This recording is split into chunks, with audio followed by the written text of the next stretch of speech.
Hello all, this is David from the future. When we made the recording for this episode, I had not fully read all of the book.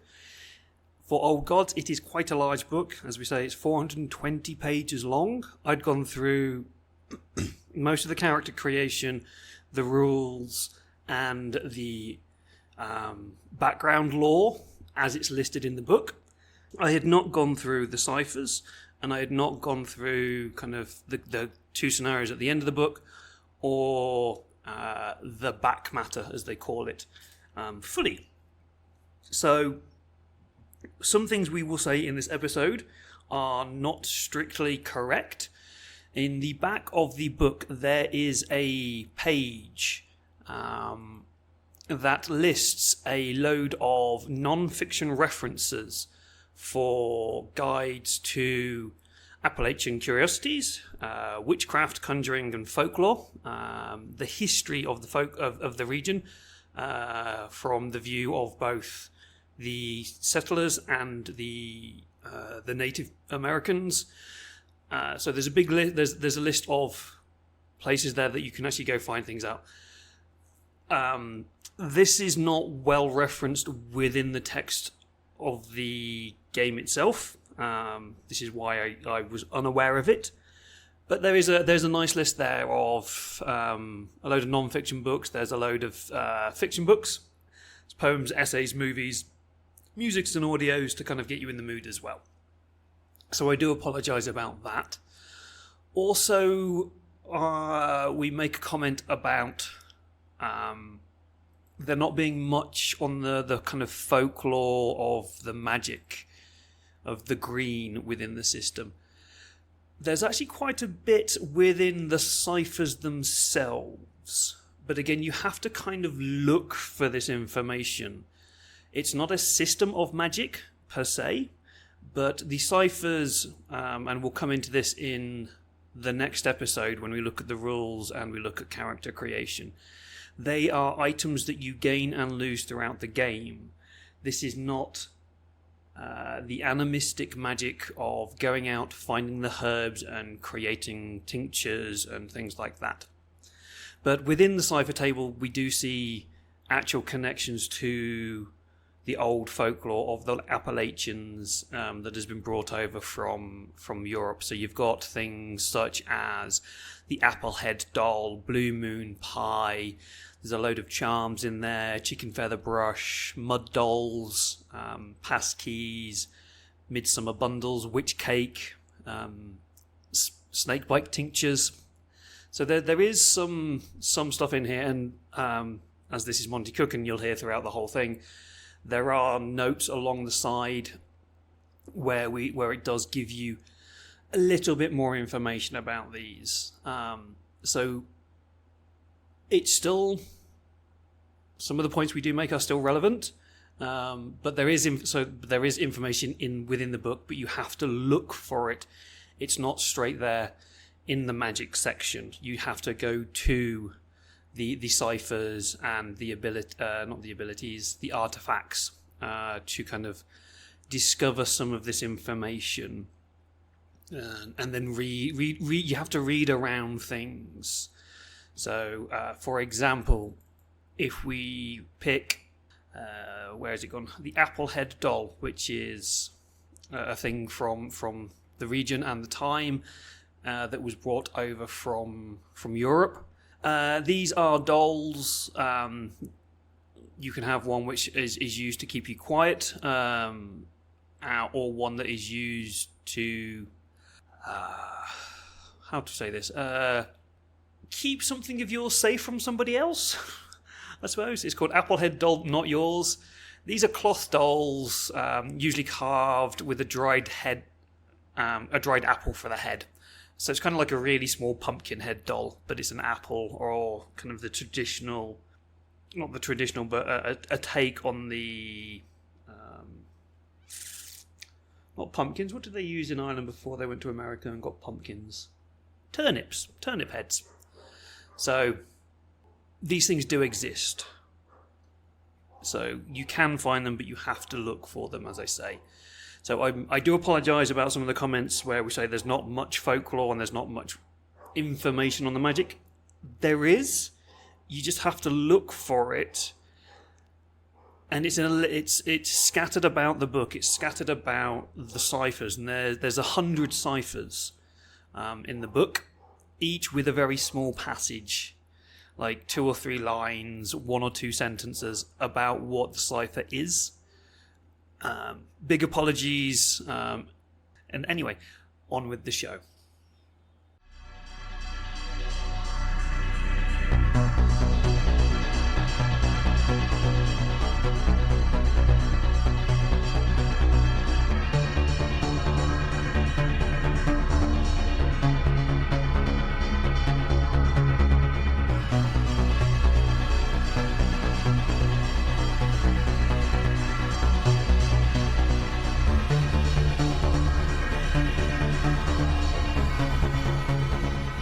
Welcome to Darker Days Radio presents another deep dive series, this time focusing on the old gods of Appalachia.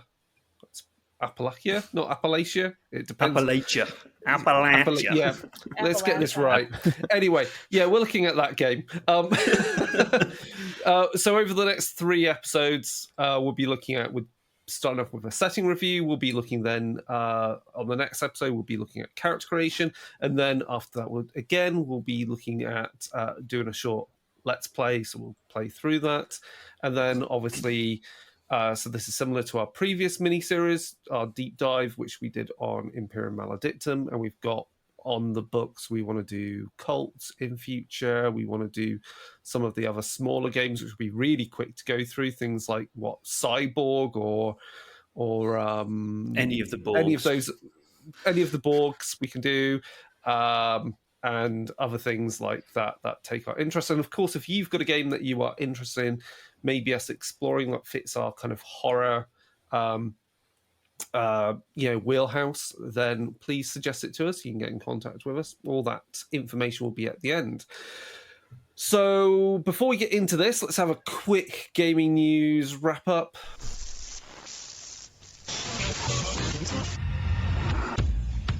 Right, what's cool coming up? Eldritch Automata, which I did some writing for, is coming back for funding. It's this time going to be on BackerKit. I don't know quite when. It's soon. They've done a new quick start and so forth. So in other words, the time that between the last campaign and this campaign means more work has been put into getting it even closer to a finished product. So there you go. Cubicle 7 is currently running a Kickstarter, which is already funded for the Laundry RPG 2nd edition, which is based upon the Laundry Files series of books, which is I've not read them, but Chick and James have, and we're going to do. We've got in the works an episode which will be a interview with the team at Cubicle 7 behind that. I would describe the Laundry Files as low budget Delta Green. Yeah, right. Yeah, that makes sense. With office humor type, nonsense. Right, exactly. Like a bit tongue in cheek, some Cthulhu elements in there, and then office red tape nonsense, which we're all used to working in the corporate world. And then the other thing is that very soon, I know it's soon, is the Strange Light workshop for Iron Kingdoms RPG. So that's a D&D 5e system, but they're layering on some things that make it move to being more an investigative horror game rather than a traditional D&D game. So more art of that has been previewed, so hopefully we'll see that soon. Anything else I've missed? I know there's other books that are out. Oh, I can say definitely. Valve Absolution for Wrath and Glory is so close to being released because I've seen things, but it's so close. They keep teasing it. I know there's so many things in the works, but it's very close to coming out. So that's going to be the space. It's basically the Space Marine player's book for Wrath and Glory. Yeah, and Chris, The Hedge came out finally. Oh fuck yeah! Yes. It's been so long. The Hedge came out finally, so that's a book for Changeling Lost 2nd edition. It is also the last book, planned ever for now for Chronicles of Darkness. Yep. The hedge basically is how to exist, navigate, and so forth within the hedge in Change and Loss, which is this other reality layered onto ours that's between our world and the dream world. There is tons of stuff in there like hedge denizens, magic, and fabricating things within the hedge, about how this psychoreactive reality works. Various hedge markets that border between our world and the hedge, located throughout the world, which I wrote some of, and how you can make your own hedge market. That's fun. And then a whole segment on about using the hedge for dream travel for changelings, and going into the dreams of other entities within Chronicles of Darkness. So what is getting into the dreams of a vampire like? Not very fun. What's it like going into a mage? Definitely not fun. And what's it like going into the dreams of a beast? Really, really, really bad. Yeah. I think the hedge is really cool and exciting because there isn't much coming out for Chronicles of Darkness these days. But the fact that this covers a bunch of the other monster, yeah, indeed.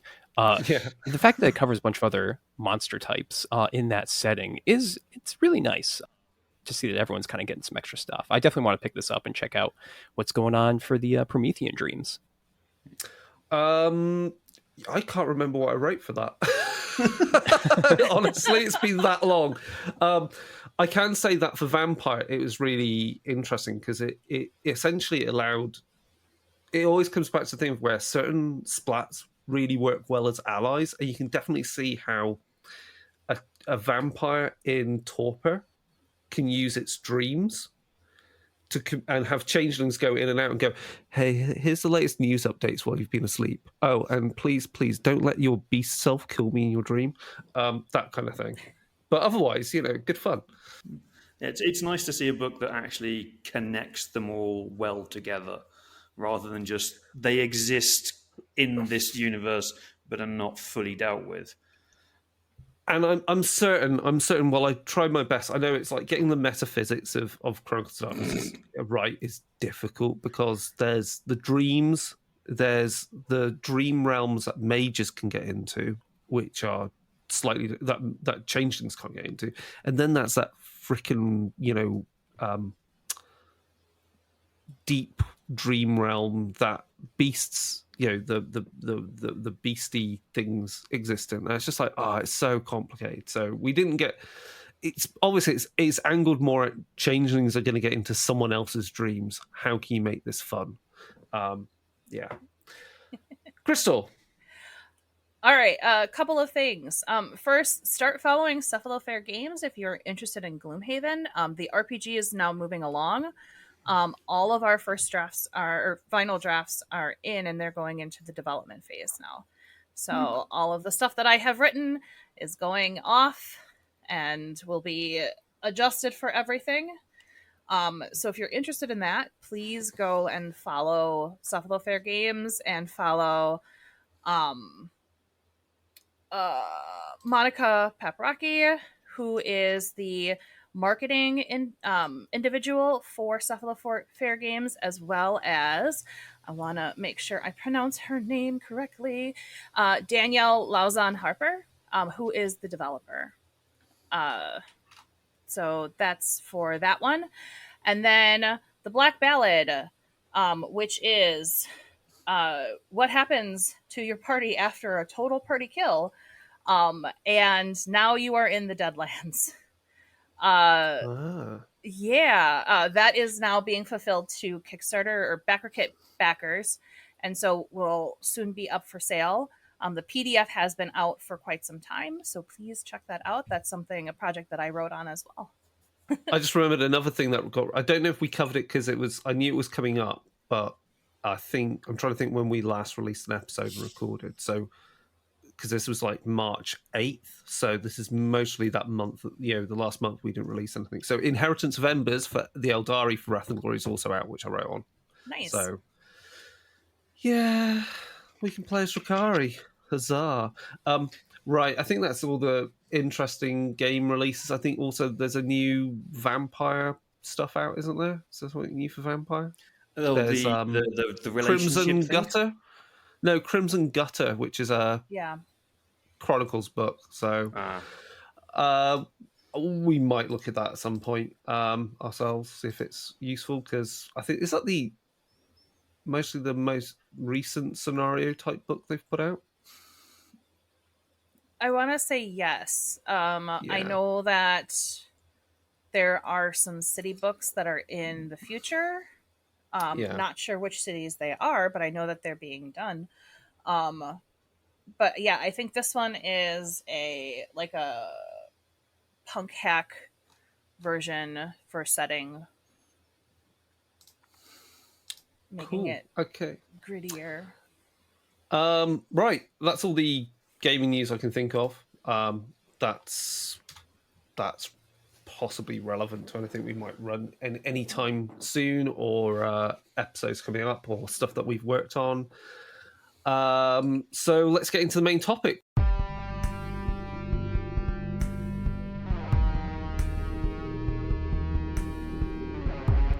Cool, yeah, so we're going to be looking at the Old Gods of Appalachia RPG that was released last year from Monty Cook. But the Old Gods game, it comes from the podcast, which started in 2019 and is produced by Deep Nerd Media.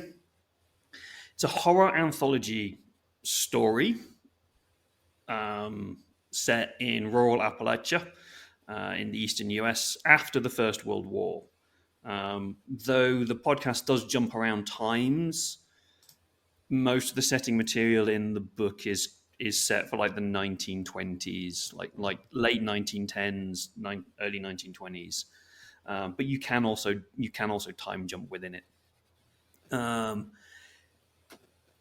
It's written for the southern Appalachians. This is why we're saying Appalachia rather than the other version that I can't remember. Mike, how do they say it up near you? Yeah, Appalachia. Appalachia, that's it. Yeah. Yeah, as opposed to Appalachia. Yeah. So there's a big southern vibe to it, and the guy who reads the stories reads it in such a way that it is written with that accent in mind, and uses the languages of that. And it gives you a really good sense of immersion into it, so you feel like you're actually there. It's a punky kind of tale of the little guy, usually miners or tradesmen, a fair few witchy women against some kind of big evil thing, which could either be a corporation or a monster. And we'll delve into what they are later. The game has variation to the podcast. Direct crossovers are difficult. Another example that has just been released is the Lost Mountain Saga for Vessen, which was a podcast that was turned into a Vessen game. On that one. Great story, great podcast. The game, the scenario could do with some less time jumps. But anyway, what is good with this book? Before we do a dive into what Appalachia is and everything like that, is it's actually quite well written, and it does have a lot of connection notes to the podcast, quotes and stories, and ways you can adapt the setting. So this is a Monty Cook game. Monty Cook are very good at giving you hints, help, sidebars, and all that kind of stuff to kind of expand upon and see how you can link it to other stuff. So it's got your usual Monty Cook vibe to it. So do go have that. Unfortunately, Chig's not here, so we can't have a counter argument to that point, I feel. But yeah, so that's kind of at the base that is. So we've already had the discussion of Appalachia or Appalachia, as we are in the southern setting. It's based in the states of the northernmost one is Pennsylvania, but it tends to be kind of southern Pennsylvania. Then you've got North Carolina, Tennessee, Virginia, West Virginia, and Kentucky. But let's have a little bit of a look. What are the Appalachians? We all know kind of like the New England Cthulhu Lovecraftian horror idea, and it kind of stems from what the Appalachians are. They are actually one of the oldest mountain ranges on Earth, and some of the crystalline structures that you can find within the mountains are up to 1.1 billion years old. And these are older than the rings of Saturn. So these are very, very old mountains. Before continental drift happened, they were also this part of the same mountain range as Scottish Highlands, kind of most of the UK really, from South Wales up, the Norwegian Caledonian Mountains, the Little Atlas Mountains of Morocco, among others, and which were known as the Central Pangaea Mountains. So they're old and they're connected to old lands. Obviously, over time, continental drift happened, things separated. The reason they don't look like a lot of the other mountains is because of weather.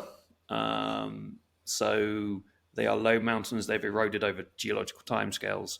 So what we see is the roots of ancient mountains from millions and millions of years ago. They are the exposed lands from hundreds of millions of years ago. And what now may lie below that surface may soon be discovered.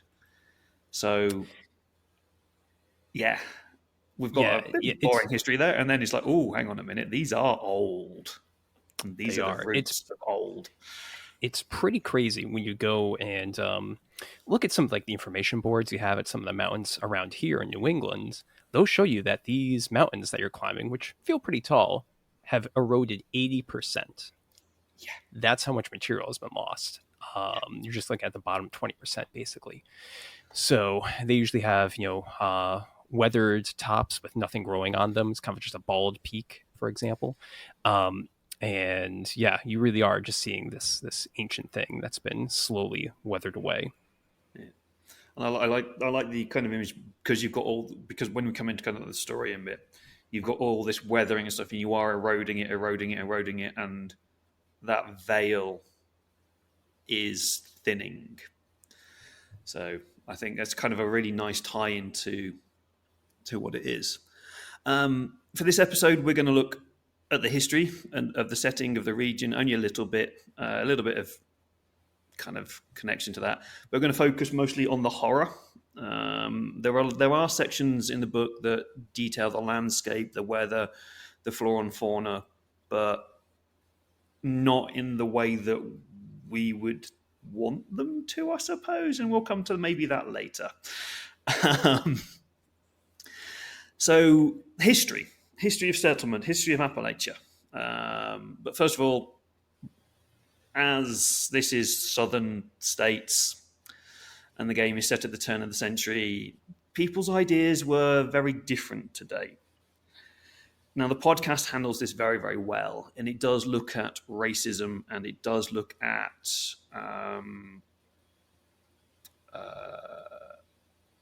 patriarchal ideas and abuse, and it does deal with it in a good way. And this also being Monty Cook, they deal with it in a very good way. And at the back of the book, there is a big checklist to say what you feel like you're okay with, what you don't feel like you're okay with. And it clearly makes out that anybody who is a racist or an abuser is the bad guy. And that is one thing that we always like to state as well. Like, none of that's good. None of that's good. Don't actively portray as good people, please. They are the bad guys. Monty Cook are pretty good at that. But yeah, so that's there. We all here at DDR do not support racist, homophobic, or transphobic, misogynistic, and extreme political ideas. So if you don't know that and you've been listening to us for a long time, then clean your ears out. So yeah. That's just a kind of the caveat on this. It's in a time where bad things were bad.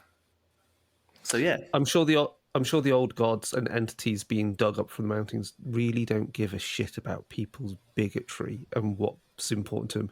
Everyone's equal opportunity to be murdered. So more so those people than anyone else. Yeah, in season 2, there is quite a grisly murder of an arsehole. Brilliant. Oh, So- that was a really great story. The lady who Yep. we're actually going to talk about later, but yeah, he gets murdered in quite a horrible way.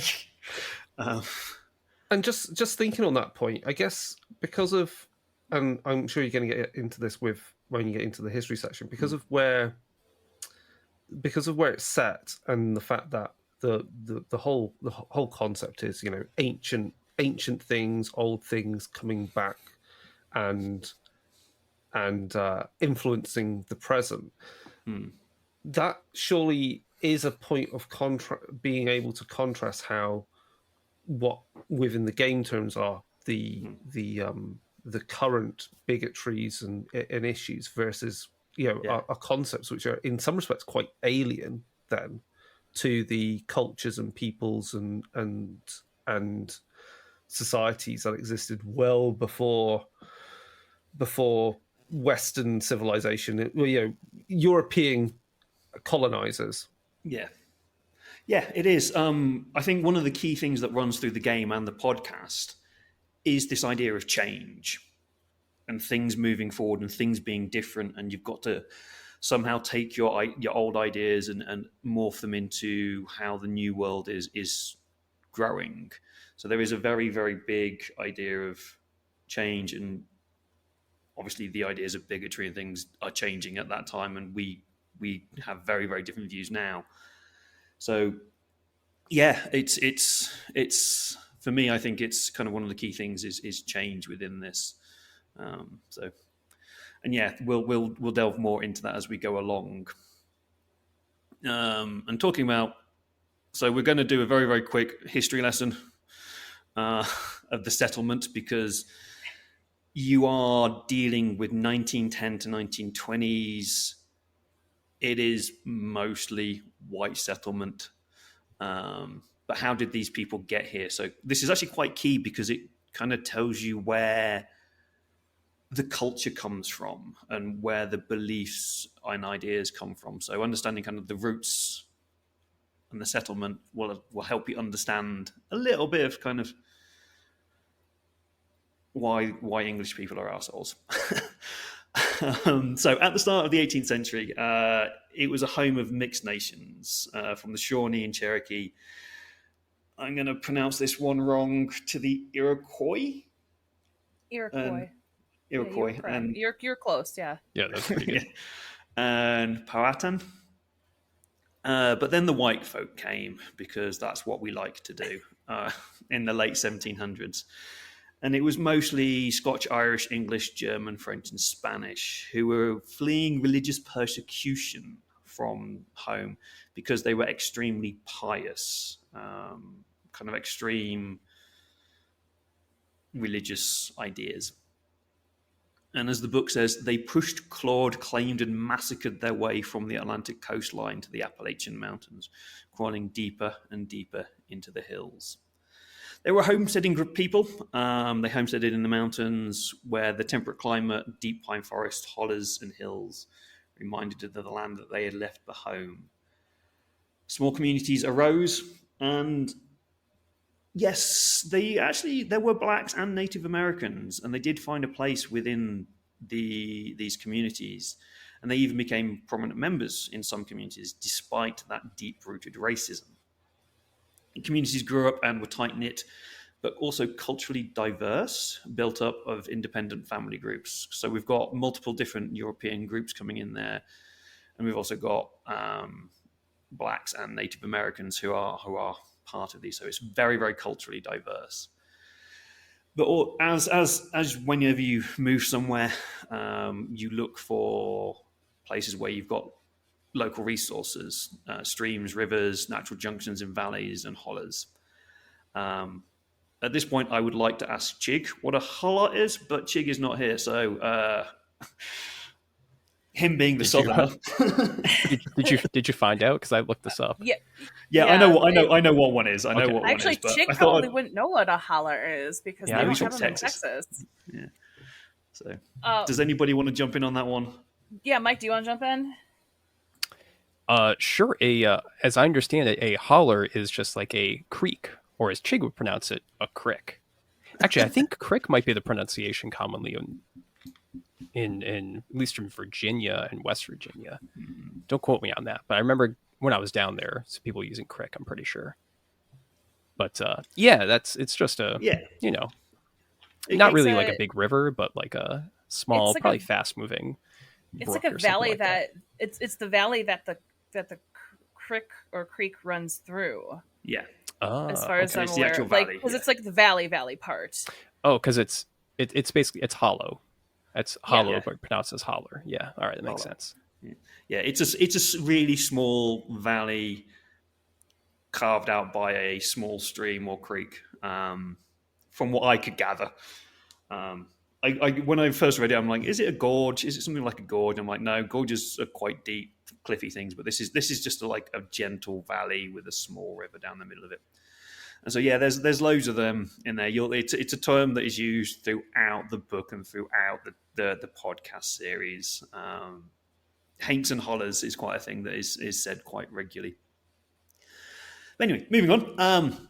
So it's a very family-centric way of life that they did. There's hard labor. Families would have their trade, and it'd be hard labor in the hills. You'd be mining, woodcutting, hunting, raising cattle, farming, and stuff like that. And because it's a homesteading kind of community, families would start with kind of a one-room hut, and then they'd build it up over time in generations. And from this, the individual homesteads up and down the hollers and the creeks and the valleys would then turn into towns and villages and larger settlements. In some cases, families would settle in the entire holler, so each member would build their own cabin somewhere along the brook or stream. They'd be separated by walking distance, but they'd each have their own separate house. And family was very important. You relied on them and they relied on you. Clothing was passed down through generations. Things were used until they broke and then repaired and then used until no longer usable. They were resourceful people, folk built on tradition and survival. It was a harsh climate. It was a harsh region. They became a hardy people. And as we've already said, this is a time of change. Prohibition has just come into force. Telephones are spreading, and railroads are now starting to connect communities, and large companies control towns with jobs. They own the homes, you get paid in scrit, and travel is becoming cheaper. So that's kind of a very, very, very, very brief look at Appalachia. Yeah. And then Certainly. Yeah. I mean, jumping in, so I've actually been to a lot of these states in the Appalachia region. So I'm happy to talk about some specifics later, including some creepy things that happened to me. But kind of keeping with what you were saying, Dave, one of the things that I think really is important to this region is the geology. That's really what has affected, as you were saying with the hollers and other things, has affected how people live, how they survive, and kind of what industries popped up in this region. This book that we have breaks up the region to the different states. But I think one of the interesting things is that individual state cultures don't necessarily extend into the Appalachia region. In fact, the Appalachian region in, let's say, Pennsylvania probably has a lot more similarities culturally to Appalachia down in Tennessee than it does to, say, Philadelphia or Pittsburgh in that state. So I think that's a really interesting thing, just how all these different constructs that we have in the United States of the state don't exactly culturally map to the people in this region, which I think is kind of important to bring up. Yeah, it's almost like its own state in itself. But you can see that with you can just do a kind of a search for it. You can look for like maps that show travel times in the US, and like in the 1800s, it would have taken, because of the mountains, it would have Yeah. taken you like let's say it would have taken you like 5 weeks to get down towards like, Mississippi area, right? Because of the presence of these mountains. And then Yeah. by 1830 on the same map, that same distance takes 2 weeks. But to get deep into regions of the Appalachian Mountains takes still 2 weeks because you're trying to go into the mountains. Yeah. So that geography, as you say, why it almost feels like a state within states is because of that isolation. So the chain, I think I'm just looking at it, 1857, it still takes about 3 days to get into some of those areas, or 5 days. So, I mean, Yeah. it's no longer weeks, it's days. But even by the time of when the game is set, rates of railroad travel into that region is still of the order of 1 or 2 days, or maybe more, depending on exactly how isolated it is. There's actually, if anybody's really interested in this, there's actually a section in the book which talks about how you travel through the mountains because it's difficult. Talks about the bus services. It talks about the train travel, and there's even creepy stories in the podcast about how they built the tunnels and. Oh yeah, that story is fantastic. Yeah, Nice. Don't go into the tunnels. One of the coolest tie-ins that Monty Cook has is actually just a simple pamphlet you can buy, PDF, print out, and it's basically the train schedule for the region, which is a lot of fun. Oh, that's cool. Yeah. Oh, that's pretty cool. I guess just the last thing I wanted to bring up that I think this book does well is that it kind of shows Appalachia in the broader context rather than just saying that it's tied with West Virginia, which is a pretty common perception for people from other parts of the U.S. or other parts of the world. It really does extend out culturally in other places. Yeah, when I was looking at this, it's like my image was that it was southern US, but it's actually not as southern as you think. It stops kind of halfway through Tennessee, but it actually goes all the way up into Canada. So it's kind of more mid to northern states rather than completely southern. I didn't realize how far north it actually ran. Yeah, the mountain range, yes, goes from, I think, Georgia with the Smoky Mountains, technically, up to, as you said, Canada. But the Appalachia region, like the cultural region, is just the elements that are in this book. Yeah. Oh, we should probably also state that even though I'm trying to keep the spoilers to an absolute minimum in this, this may contain spoilers for the podcast, but I'm trying to keep them to an absolute minimum. So, as someone who has not listened to the podcast, it definitely spoiled stuff for me. So, listener beware. No, it's fine.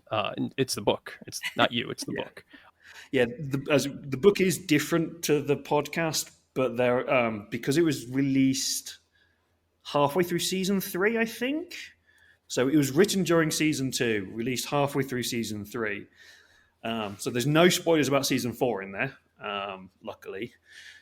But there are spoilers to do with when we come to the magic, you'll probably pick up some spoilers. Everything else is, I'm trying to keep it to an absolute minimum. But just beware, if you want to listen to the podcast, you may hear some things. But yeah, so as Mike says, it does go into kind of the individual states and kind of things. And we're gonna talk about very few of these because there are some key regions that are mentioned throughout the podcast, and I'll drop just some names here and maybe a little bit of hints for those who know. As I say, this is why I just suddenly saw this and went, spoiler shit, yes. But yeah, so in Pennsylvania, you have, so each of these sections breaks down into kind of counties or towns, and within this, it has a list of what they call hushed murmurs, which are rumors or story hooks in there. And within this, you'll meet characters from the podcast who can ask you to do stuff, or you can interact with them. So the first state is Pennsylvania. You have Barrow, Avalon, and Forks Lake. Barrow is a very important city or town within the podcast. no major spoilers here, but it used to be called Pine Grove. It is now home and headquarters to the Barrow family. It's quite important in season 3. So it was kind of at the time that this was being released. And in the around 1860 or so, so before the book is set, E.P. Barrow, who was the head of the Barrow family, gave a sermon when the town was renamed after the family. And I'll leave it at that for those who know. And then we go into Kentucky, where you get Barlow and Witherville. Barlow, again, is quite common, especially in the season 1 and 2. It's quite a prominent town. North Carolina, you get Boone, Avery County, and Kenny. Again, you'll hear these names very, very regularly within the podcast. Then we pop over to Tennessee, where you get Baker's Gap. This is a valley and a town, and is home to the River Creek Baptist and the Ladies' Auxiliaries, and also a homeless encampment full of drifters and people who would ride the trains. And also home to the Good Mother Ministries and the Walker's House. And this is quite important in season 2. So, again, we'll just leave that. And then you get Tipton, Paschal Branch, Clifton, the Cumberland Plateau. Again, these all come with murmurs and rumors and things that you can use to drive your story through. Virginia, you get SL County, which is where Ellie Walker lives. You get Paradise. West Virginia, you've got Hilo Hill, Cranberry Bog, Tourniquet, which is home for the other Walker house, Sheila Walker. The Walker family are very important throughout the whole podcast. One thing that the book does, I do think quite well, is it doesn't rely on a meta plot. So there is no meta plot within Old Gods of Appalachia. The podcast, yes, there is, and there are stories within the book that relate to the podcast, but the game itself is not meta.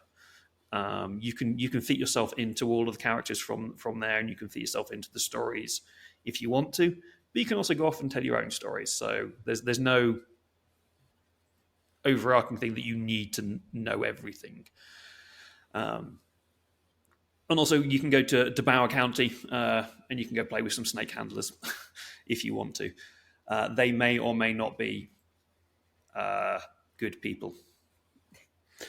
Is it a good point to jump in here and say that because of it where it's located, right? Because I was like thinking other things which are good source of inspiration maybe for kind of setting and stuff.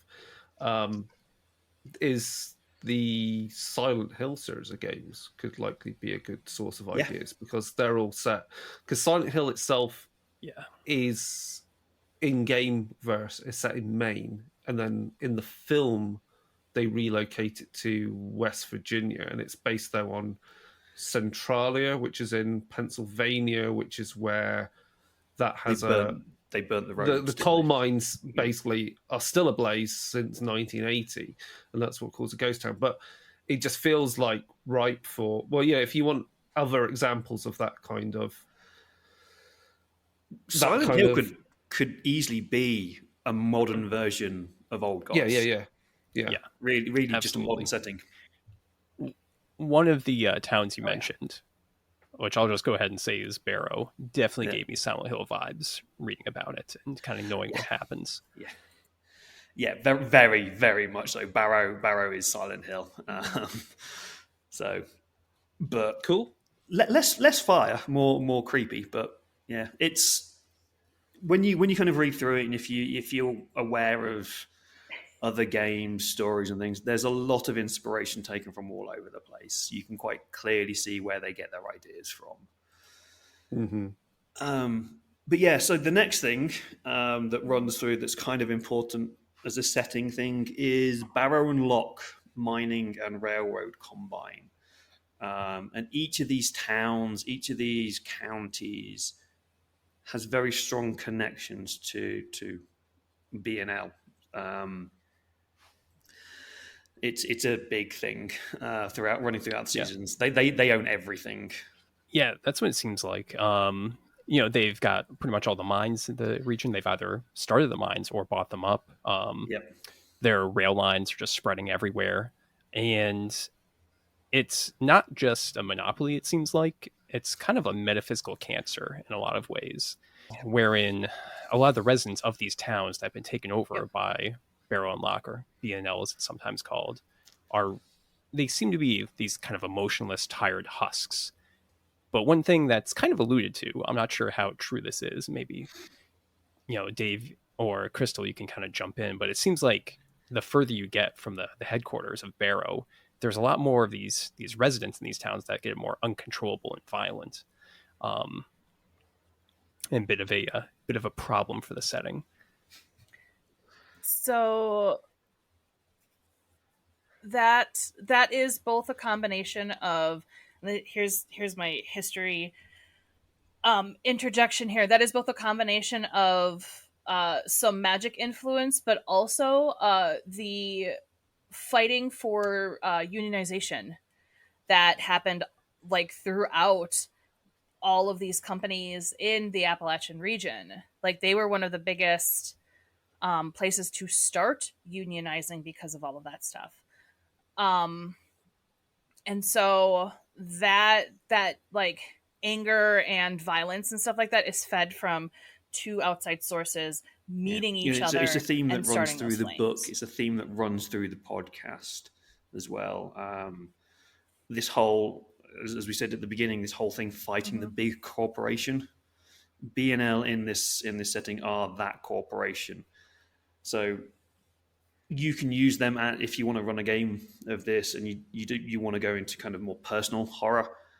Use BNL as that corporation. You fight for your family's right. You fight to own your own house. You fight to own your own job.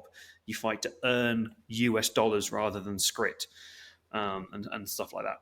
However, BNL are not just a company. No. In the podcast, there's No, there's some American gods Yes. thrown in there. Anything else, Mike? No, I think just one of the things, Crystal is completely right. There was a lot of labor action going on here in this region at that time.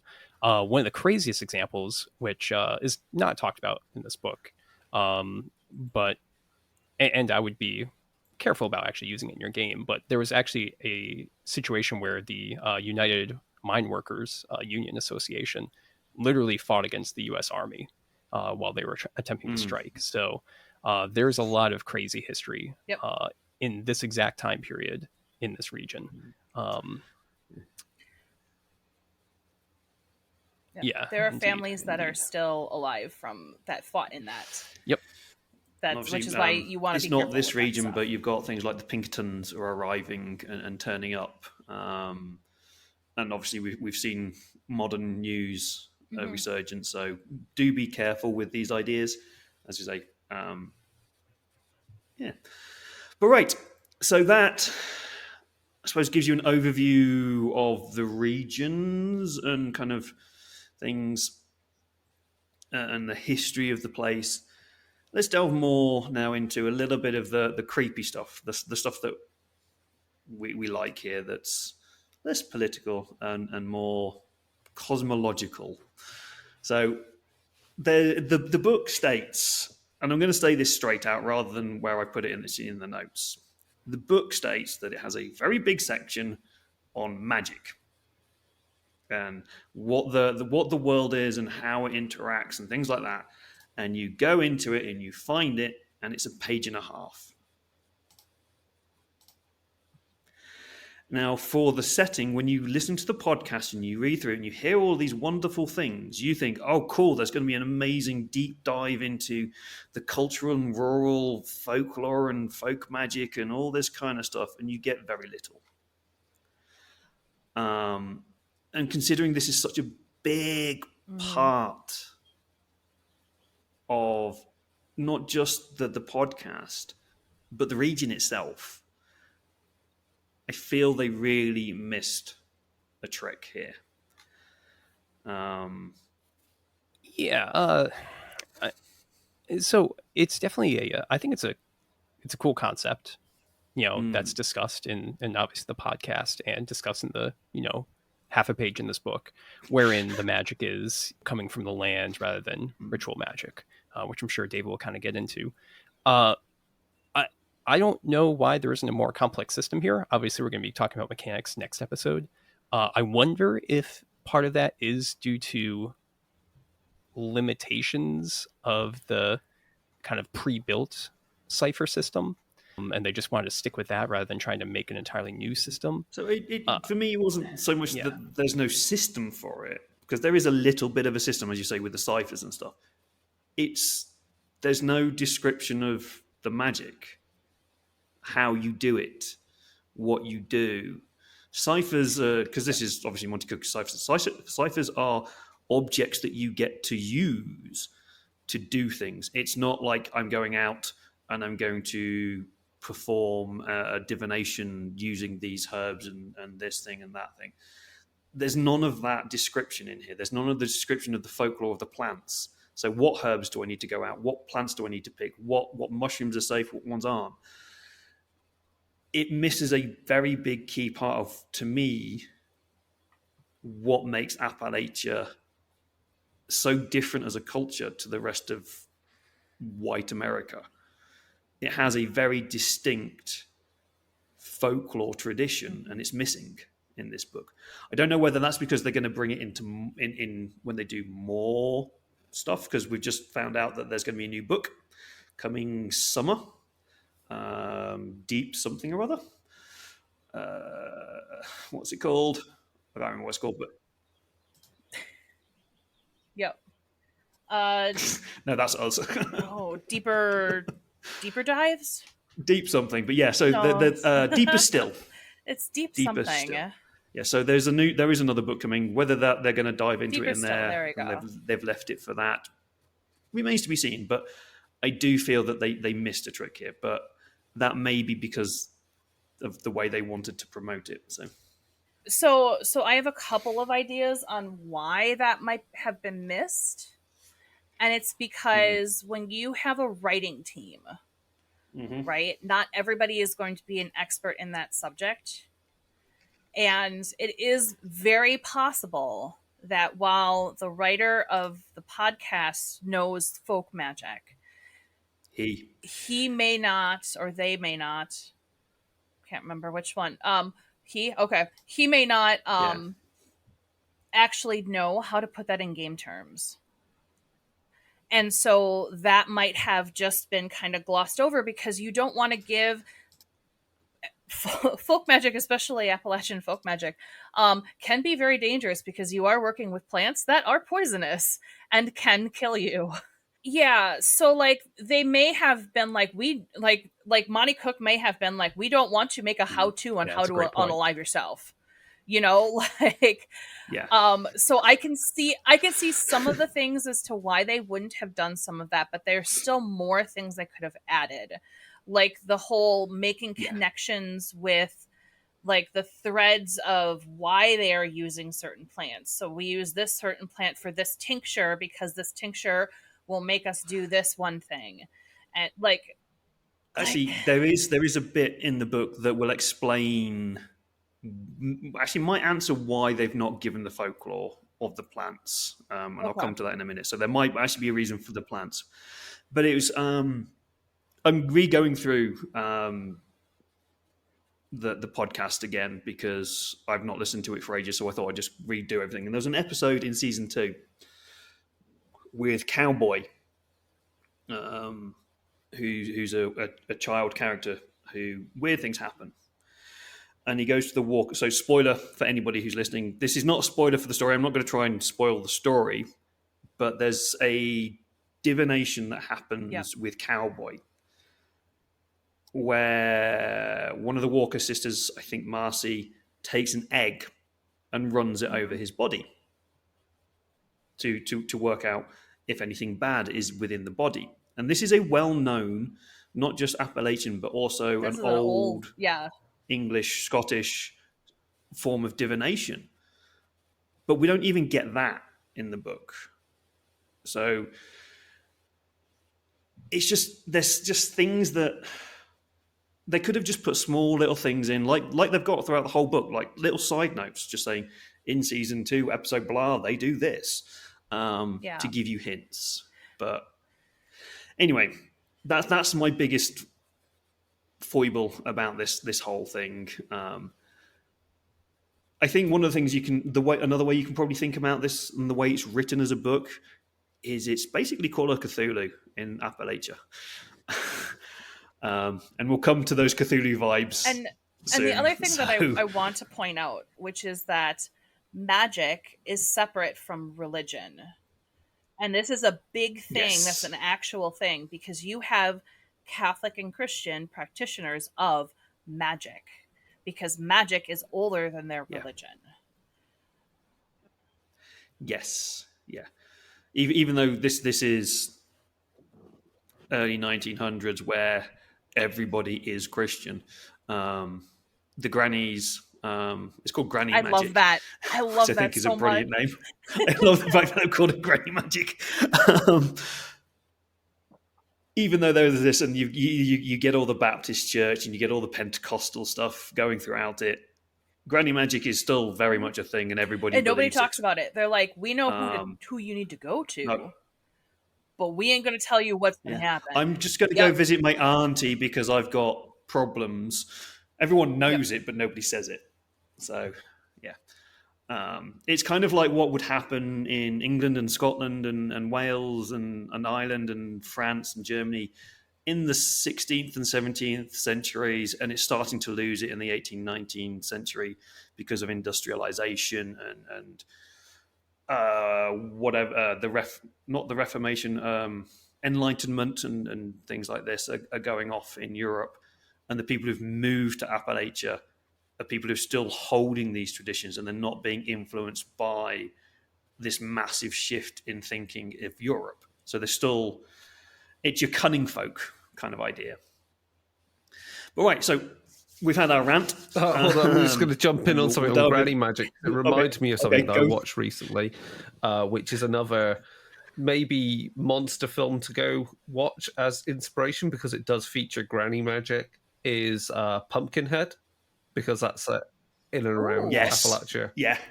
So that's a Stan Winston monster movie that he actually created. I actually watched that again. I watched that a few days ago as well. I think it was on it was on whichever horror channel to stream. It just been released on Prime. But yeah, it fits the setting totally. Pumpkinhead. I also want to kind of point out that the antagonist magic, like the bad stuff magic, is not the magic of the people. It's not the folk magic. Yeah. We'll come to that. Because that's kind of an important distinction there. There's a very, as we say, in this setting, the bad things are bad. But we'll come to the inner dark soon. So as we've said, the first people you go to with magic, if you've got a problem, if you're ill, or where things are happening, you go to a granny, you go to your auntie, someone who has granny magic. And we know this commonly as cunning magic herbal craft. One of the key things about this is not ceremonial magic. This is not your Solomonic. This is not your chaos magic. This is not your Thelema. It is ritual. It does have ritual elements to it, but it is not that ritualistic side. You don't need any special things for it. It is old. It is of the land. It is learnt, and it is not written down. It is herbs, songs, dances, charms, spells of the lands, animistic. So everything has a connection to everything else. So you don't need to dress up funny, have a wand, recite 700 lines and call on the demons and God to do things in this. So there's a herb for cough, there's a charm for protection, dancers for the snows, etc., etc. You can use. There are some times where you will use things like wands and stuff, but this is more for like dowsing for wells or speaking with the dead spirits of the land, for heal or harm. So even though this is seen as a good form of magic, you can still use it to curse people. There are curses and hexes within it. Can I share a quick anecdote about dowsing? Yep. About dowsing Jump in. rods. So I have. I'm not going to get to what they are and why Well, they're all no, over we the are. ground, but- Well, a little bit. So Okay. I found an engineering paper by the U.S. government investigating if dowsing rods worked or not. They found out that they don't, but it is crazy to me that the U.S. government spends money.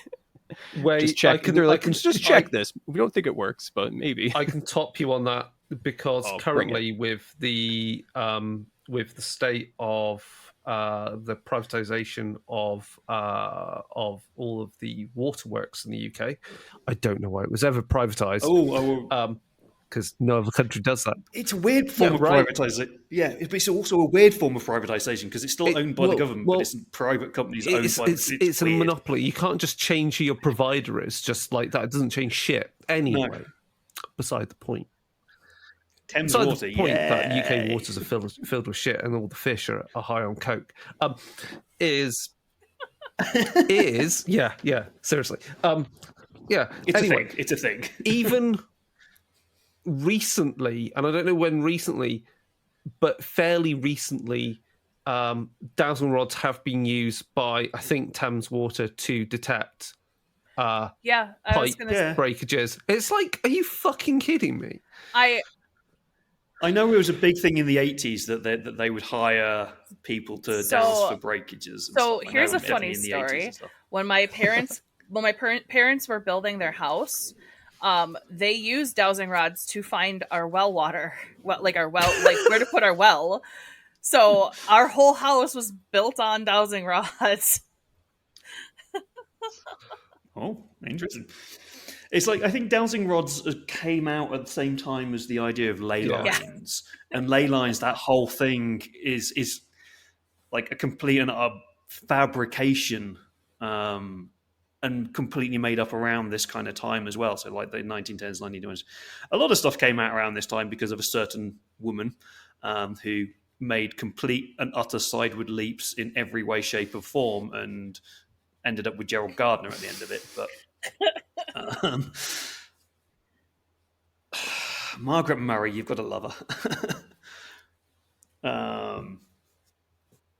But yeah, moving on from that before I say things that might offend people.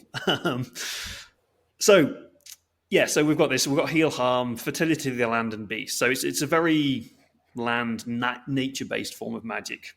It's not written down, as I said. It's spoken. It's an oral tradition passed down from one generation to the next.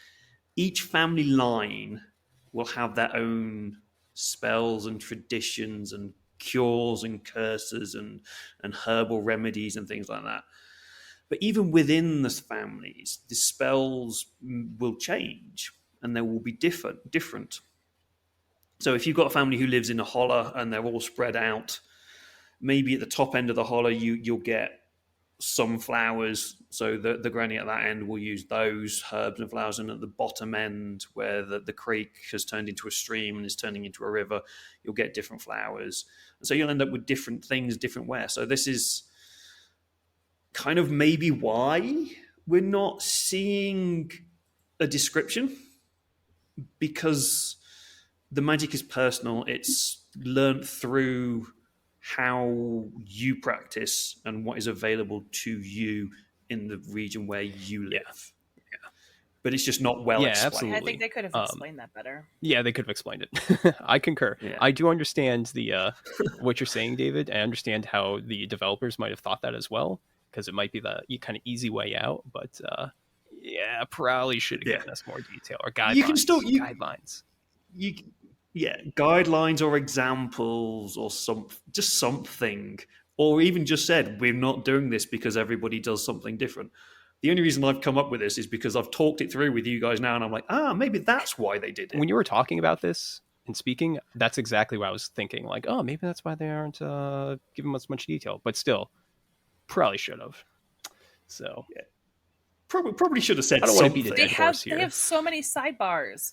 That could have been a sidebar. We're not going to give you the details because it's a personal thing. We want you to develop that as a character.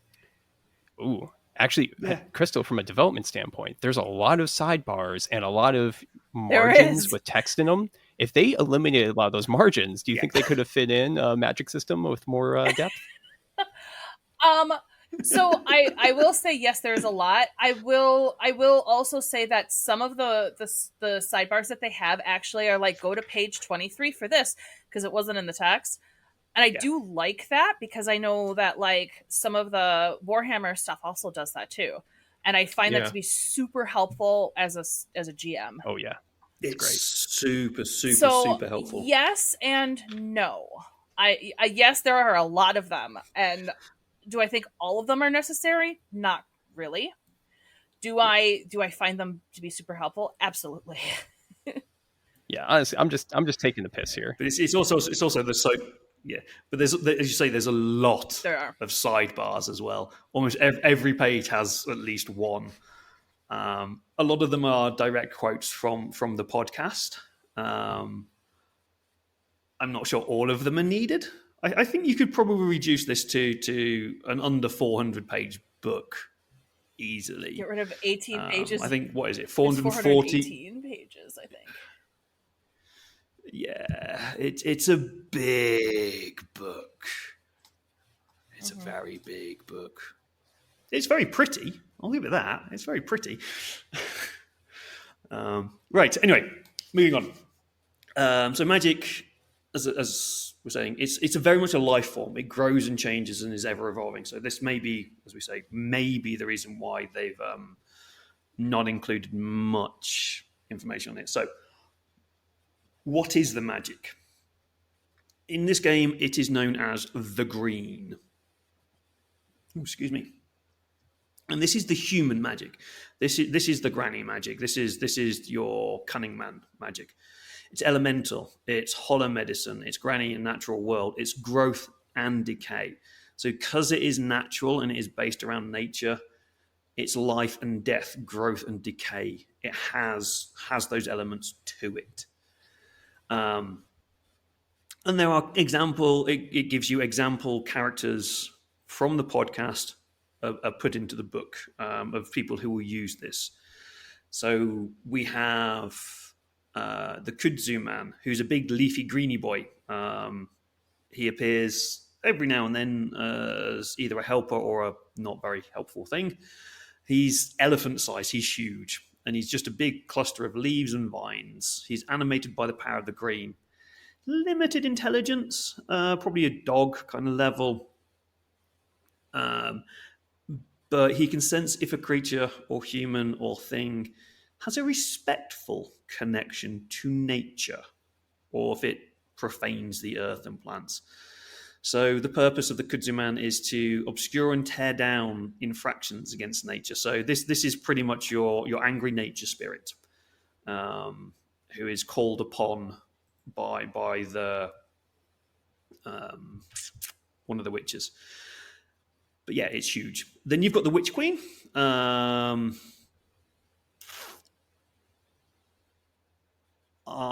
The Witch Queen she serves the green, but does have a link to the thing whose name sounds like horned head, but is not. And we'll come to who they are in a bit. I don't really want to say too much about her because spoilers, but she's in there. She serves the green, but is not of the green. And then you get Bartholomew, who is basically the Witch Queen's pet. He's kind of like it's a bear-like creature. Could also look like a man. Very, very strange. Also can disappear into the earth again. So again, another kind of nature spirit. So these are three characters. They have a full stat sheet and everything in there, so you can fully interact and use them in the book. So yeah, So this is, as I say, it's not ritualistic magic. It's not Solomonic or chaos. There are no special clothes. Blah blah blah blah. I've done all that. Okay, skipping ahead. So who are the old gods? So we've done all the kind of the stuff where we wish where there was folklore, and now we're going to go into cosmic horror, not Cthulhu, honest region of the book. So who are the old gods? And how do they connect to magic? So aeons and aeons ago, before people, really, there were creatures of immense power and madness that, after a big fight, were trapped beneath the mountains. Back when they were younger and back when the mountains were younger and larger, towering peaks covered in snow, steep sides, and forbidding slopes. These became a prison for the dark forces. So, underneath the Appalachian Mountains are creatures.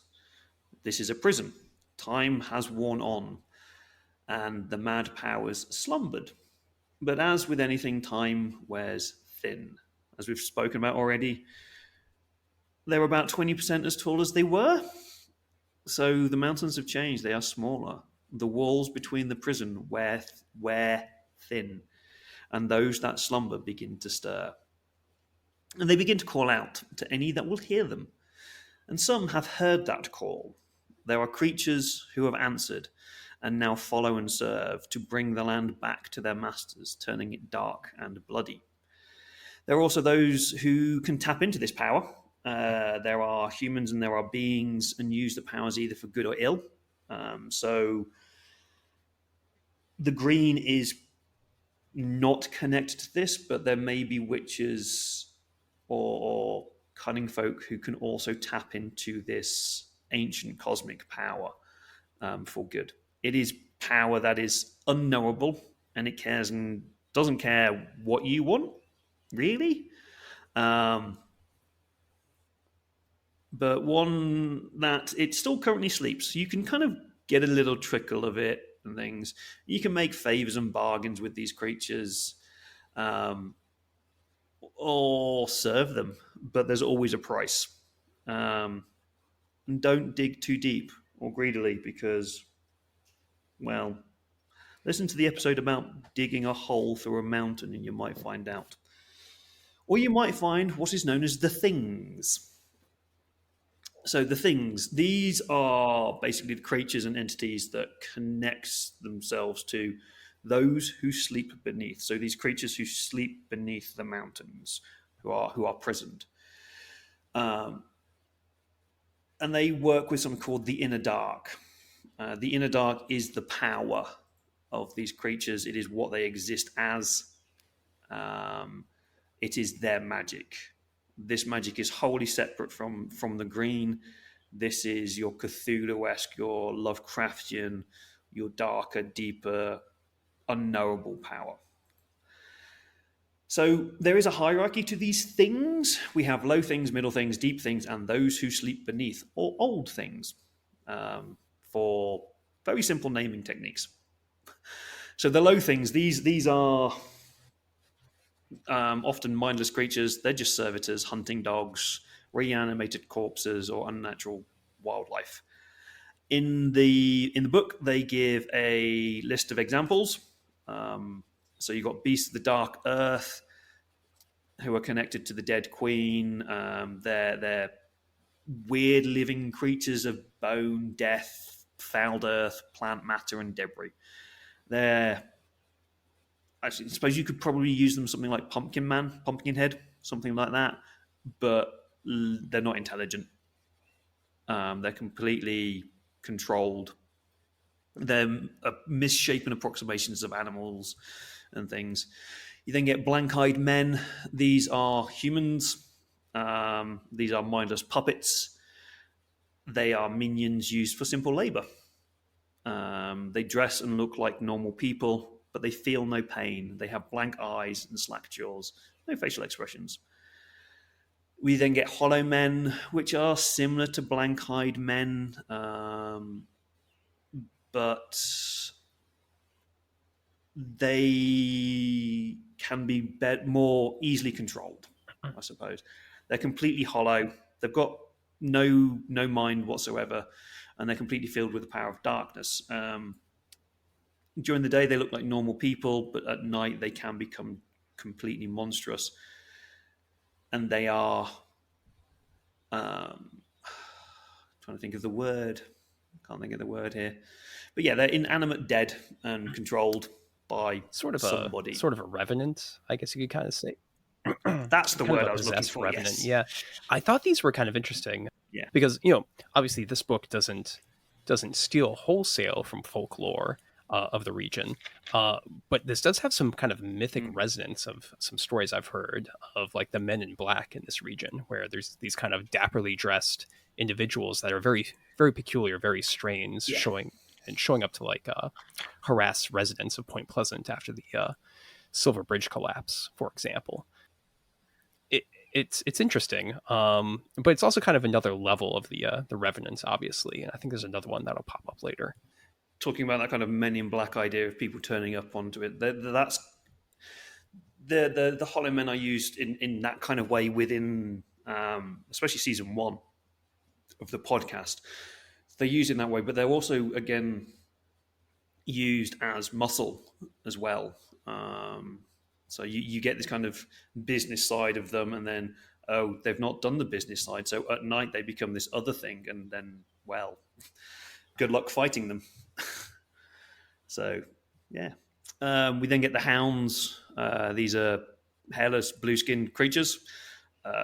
Dogs, fighty, bitey, covered in spines and stones and weird things. So... they are nightmare fuel. These are your black dogs. These are your devil dogs, but taken to that weird horror extreme. Yeah, definitely. I mean, the description in here is ridiculous, with their like burning gold sun eyes, and there's also, I think, like little red eyes popping off the sides of them, these huge tusks and these spiny protrusions. The verbal description or written description, I should say, is horrific enough, but also the art in the book is pretty scary. So I approve. I like them. Yeah, they did well with the art there, because it's like, oh, it's just a scary dog. No, my God. No. So yeah, they've done that quite well. Then we get the middle things. Mike, do you want to take this one? Yeah, absolutely. So the middle things tend to be more powerful than those previous servitors that we were discussing. They usually have more autonomy and thinking minds, and of course, they are not, the things that are slumbering beneath. They're just kind of possessions of them. They don't really have their own independence, I think, is really the best thing to say. So, one example is the Lamp-eyed Dead, who are these really insidious, malicious, and very petty beings, which are typically ones that made some sort of a bargain that came due, and now they're basically possessed by this these other older beings that sleep beneath. They usually have glowing eyes, I think glowing red eyes typically, and they're really just being controlled like puppets and children's toys. They have kind of an inhuman glee to their faces, but they kind of move reluctantly, typically. And of course, when the beings have no more use for them and kind of ends their possession, these just collapse as corpses because they've already been dead this entire time. So pretty good for games. A bit, they're very sinister looking. It's pretty obvious that these beings are up to no good when they show up, but they again have a bit more autonomy than some of the previous things we were talking about. So there could be a bit more interaction between these and the characters. But of course, if, and again, this might not be consistent with the podcast, but if the being controlling them really takes an interest, they will lose all autonomy basically and just be, fully controlled. Following that, another pretty cool one is the Gray Ladies, which are not the Gray Ladies of ghost stories. They're these inhuman creatures that serve the thing whose name sounds like horned head but is not, which is quite the mouthful. Such a Yeah. wonderful name. It's just like, Yeah. why? It is pretty extreme. And they mostly move around seeking to return artifacts that have been taken from him. So they have a bit more of a mission and are a bit more focused than some of these other ones. He filled these 3 willing human vessels with minds that were torn screaming from the inner dark, and gestated them in the hearts of rotting trees, and then birthed them into the world as his servants and daughters. So they're kind of the Victorian gray ladies of ghost stories, these kind of pale women with large gray eyes. But they are not ghosts; they're actual, physical beings. They tend to have a timeless look, and one is a young woman, one is middle aged, the other is older. So kind of like the maid, the woman, and the crone kind of vibe as well. And they can get pretty scary in a pinch, definitely. And that's where the nightmare fuel of them kind of comes out, with like kind of tubular arms and fangs and all that kind of stuff. So pretty cool. Definitely good to use in this game, or grab for another horror setting as well. Yeah, I really like the Grey Ladies, because if people don't know what they are, you kind of run them in a game, you go, oh look, there's just these 3 Victorian ghostly women floating around doing stuff. Oh, it's just going to be a normal ghost hunt, and then suddenly, oh crap, they're scary, they're scary. Run away. You can kind of mess around with people who think they know but don't. So Yeah. like they're creatures who can throw old, huge oak church pews across a room and stuff, even though they're slight Certainly. and slender. And there's a good bait and switch in that regard. But Crystal, you're very familiar with this setting. Do the Grey Ladies, do they have much like personality to them? That's something I didn't really get from the description here. So the Grey Ladies have like a flat personality. They are able to kind of try to convince you that they aren't what they are, but they generally stay focused on what they're trying to do. So it's basically like yeah, I'm here, move out of my way, please. I'm going this way. Understood. So it's that kind of hyper-focused element. Yeah. So, yes, that's interesting compared to... It's that same thing of like, they have autonomy to some extent. Yeah, interesting. And sometimes if their thing is, if their directive is to do a particular thing, and to get to that particular thing they have to manipulate somebody, then they are free to do whatever manipulation they need to get there. They're a standard kind of horror trope, but done in a very different way, and I kind of like the way that they've been brought in to the game and the podcast. So yeah, I agree. It's a really interesting thing. So a lot of the creatures, like this, we're going to go into quite a few of them. They're kind of standard ideas that you will recognize from other places and other games, but they've definitely been given a very unique look and feel within this setting. So when we get to the others, things that are not connected to the Inner Dark or the Green, it's directly, there's some very interesting characters within that. But moving on, we then get deep things, low, middle, and deep. These are your true cosmic horrors. These are creatures that once slept but are now awake. They're not those who sleep beneath. They're not the true gods. But they are very much agents of these. These were imprisoned and were asleep with them. They are often inhuman in form, whereas the others try to at least appear to be human. These don't. They can appear human, but it does take a lot of effort. And they're varying in age, power, strength, and things. And the world, the inherent nature of the world wants to end them. They are so anti-nature and anti-life and anti, I suppose, Gaia, if you want to think about it like that the world is actively trying to kill them. And many of them have been destroyed and sent back down to below and reshaped and recreated and come back, depending upon their strength. Others have existed for eons and decades and centuries. So these are things there. So the examples, the big example, and who is the big one who runs through out the podcast, has many names. So we've already heard one, the thing whose name sounds like Horned Head but is not. Don't know why they start and use that one throughout most of the book when he's got other easier names, which is the Beast, the Black Stag, the Lord of the Night and of the Forest Day, the Betrayer, the Black Judas, and things like that. So Old Horny. There's other names that they could have used, but throughout the book they use the thing whose name sounds like Horned Head but is not. Just to make you have a massive mouthful. Yeah, indeed. Well, maybe that's what the maybe that's the preferred name from the podcast creators. Not really sure. I think that it's more of a clarification, because if I remember correctly, Yeah. like when it first started coming out, the way that it was said in there, it sounded like Hornet Head, because it was supposed to, like, he was supposed to have, because of the accent. And so I think that this is more of a clarification on the fact that it is not Hornet Head.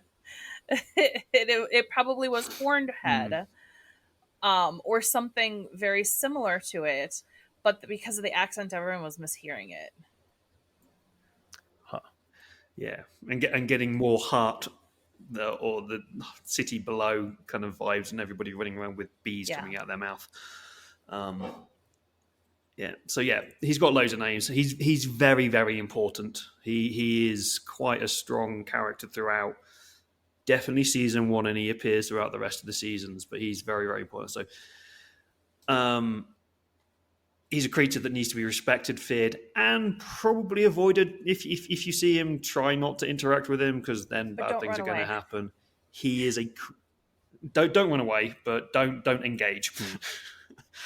He's a thing of the dark. He's a thing of the inner dark. He's old, but not the oldest, though he possibly is the cruelest and most petty. He likes to sow distrust or destruction to people. So even though he appears to be one of the most powerful creatures around, he's actually beholden to more powerful things, and they're going to be next. Because if the more powerful beings came out, bad things are going to happen. He is almost godlike to mortal creatures, to humans. He appears godlike. He appears like, think of things like movies like The Ritual and stuff like that. It's that kind of ancient elder folklore horned god creature. Pan, but evil. So it's kind of that idea is who this is. Yeah, in my personal headcanon, I know. I've just read in my personal note. headcanon that I noted here, I'm getting the feeling, and I'm not very familiar with the stuff with the podcast, but I feel like he's either Randall Flagg or Nyarlathotep. That's really the vibe I'm getting, and I think it would be kind of cool if this was that character, which was created by Lovecraft and then used by Stephen King, and then has translated into this dimension as well. But I understand if people want to go in a different direction with them. Would it not be also a fit for the Black Goat and Shub-Nuggurath? Maybe the fact that this individual is working with these other entities, it's kind of like a mouthpiece for these other gods. That's where I'm getting the Nyarlathotep vibe from. But the kind of unnatural nature side as well could definitely be representative of Shub if you wanted to compare it to the Cthulhu mythos. Yeah, I think the next ones we're going to come to definitely speak more to the actual elder gods of the Cthulhu mythos, because the beast, the Black Stag, is not a god. It is an I suppose you could say it's an emissary of these creatures. He's the recruiter. He is the most tolerable out of all of the horrors. And so they send him to go and be like, hey, you're going to come work for us now. No, you don't have a choice. But he's like, the way he interacts as well is very much he's not outright just going to rip your head off or anything. He's going to try and bribe, bargain, deal with you. Even though he is horror incarnate, he wants you, so he's not going to kill you. So you get that kind of deep dark with it as well. So whereas the middle things and the low things are servants who will, if they're told to just go out and rip your head off, they'll do what they're told. This thing is given the freedom to interact with you in whatever way it deems necessary to bring you to the inner dark. Indeed. Do you feel like this entity kind of chafes at its position, though, as being stuck as the recruiter? I think it wants to be a god, to be honest. Yeah. It wants to join them. Yeah. Cool. Especially like if you in season 1 and you hear the way it talks to people, it very much thinks that it is the power. So yeah. So he in the game and in the podcast is the most powerful creature you will come across. Anything more powerful than him, well, there may be one or two, but in the current setting and the way the book is written, so this is different to obviously the way the podcast runs for reasons. There is maybe one other character who is stronger, but in the way the book is written, they are not. And I'll come to that in a bit. But yeah, he is the big bad of the big bad entity that you can meet. Because if we move on to those who sleep beneath the old things, these are basically very, very Lovecraftian. They are beings of darkness and consumption, and they are trapped for one very specific reason. They lost the war and got put into this prison because they want to destroy the universe. And if they become free, we can say goodbye to the universe. They will eat the universe. They are that powerful. They don't care about the world. They don't care about you. They don't care about anything. All they want to do is fuck everything up and destroy it all. This is why they don't exist as playable entities that you can deal with, because if they exist, then nothing exists. They are that kind of level. They are the true cosmic, unknowable horror. And I think I'll let you give that note, Mike, because I kind of like that. Your thoughts on that? Yeah, it's kind of Call of Cthulhu meets creepypasta. That's kind of the vibe I was getting from this as I read through. Now, I think that's the vibe of the whole game, to be honest. Now, I mean, this game is not Call of Cthulhu. It actually has a lot of mechanical differences. I want to make that clear. And obviously, this has a lot of the ways in which characters will interact with this mythos is quite different than Call of Cthulhu, despite this being set in a very similar time period. But if this was going to be the Polygon article for Old Gods of Appalachia, it would be like, oh, check out this game, Call of Cthulhu meets creepypasta. But I also like that they did not stat out the evil gods, because that was kind of ridiculous when that's been done in other games. It's folk horror Call of Cthulhu. That's all it is. That's the best way to, I think, about it. It's like you've got your older god that you do meet, who is the Black Stag, but there's always a power behind that. In folklore and folk horror, there's always something worse that you don't want to interact with. So that's kind of the main cosmological setup of the game, I suppose. They're the main creatures. There's loads of others in there, other than just the examples we went through for the lower mid and things. But there's also creatures who are not connected directly to the green or the inner dark. They are the others. So things like ghosts, monsters, and other entities, beasts of legends and myths that come out through time. So this is kind of where we do actually start to see a connection to actual Appalachian folklore. So some of these do come from real Appalachian folklore, but we've got the Dead Queen. She appears every 7 years, depending on the ritual. she is very much a woman that men should not piss off. So this is the fuck misogyny character in the podcast and in the book. She's brutal. Team, we're working for her when we do the adventure, right? She is the Fafo female character. Yeah. You don't get a choice of who you work for, I feel, in a lot of Old Gods. It's just kind of like, that creature is in the region where you are. Do their thing. And kind of connected to the what's she called, the Dead Queen, you also get the boy who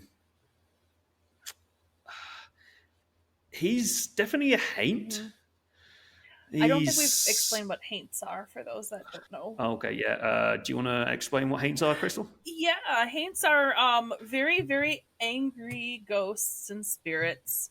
There is a lot of folklore around them, like actual folklore, including a color that people will paint their porches called haint blue, that is supposed to keep them from entering your home, because they will do that. There's also like other things like broomsticks being put out there, cinnamon and salt and stuff like that being blown at the door. But yeah, they're basically very angry spirits. Yeah, cool. And in this setting, haints do exist. There are ghosts and things like that. And the boy is an even more angry haint. They are a spirit of death. So this being Appalachia, 1910s, 1920s, there's a lot of mining going on. There's a lot of hard labor, and kids, if even 10, even 8 or 7 years old, are sent off to work in the mines. And this is the spirit of those children who have been lost. And it ain't happy. And it ain't alone. Run. Run fast. Especially if you own the mine and you see this child. Sorry, but you're probably not going to survive this. But they appear as ghosts as well. So they are. You can quite easily tell who they are. They know the crimes and the secrets of those they have chosen as their target. So they know everything about you, and they want to make you suffer for what you have done. So yeah, the boy adds in a very, very creepy, personal fear that I think that many people would have, which is, one is the horrible nature of the time that they lived in and the loss of a child, but also that they know your secrets. They know the bad shit you've done, and they are going to punish you for it. For me, they are one of the creepiest, scariest things in the setting. I always also get a slight Doctor Who vibe. Oh god, yeah. Yep. Are you my mummy? That kind of feeling.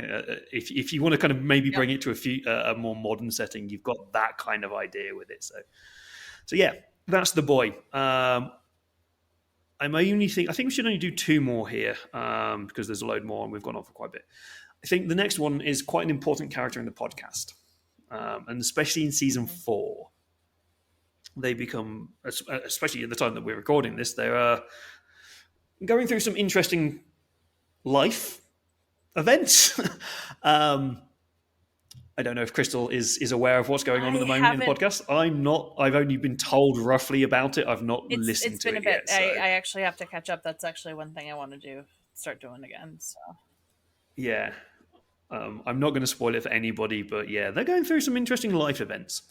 So this is J.T. Fields III, or more oftenly known as Jack. This is I think, possibly the one creature or person in the setting who is more powerful than the beast or the black stag, because they are old.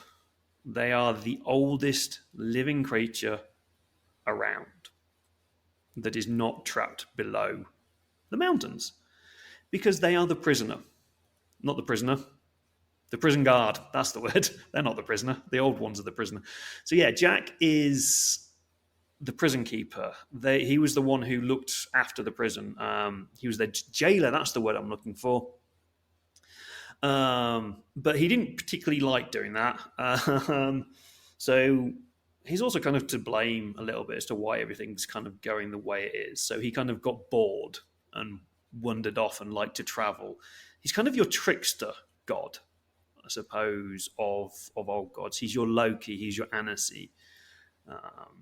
He's your coyote. So he likes to go off, likes to travel, likes to scheme. In the current setting, he can be a snake oil salesman or something like that. The way that he appears. Sometimes he appears as a lawyer. Depending on whatever scheme he's running at the time, is depending on how he will appear. But also facially wise and things, he doesn't stand out. He doesn't look like this ancient being, kind of indeterminate age. So he's super interesting in the podcast. They don't cover much on him in the book, unfortunately, but I think within the podcast, he's super I think interesting. there's a reason why, and I think it's because they knew they were centering him in the coming season. They didn't want to spoil anything. Yeah, it makes sense. Yeah, so I think maybe in Deeper Still, the next book, we might hear more about him. But yeah, I love him as a concept. Yeah, so. I think it's a great concept. Like having that kind of mysterious figure that knows so much more than they're really letting on is it's a key staple of a lot of mystery and horror fiction. As you were talking about him, kind of reminded me of Cagliostro from the Spawn comic books, and there's also a character, I can't remember their name, in Carnival, that old HBO show that really works for this guy as well. Yes, I love that show.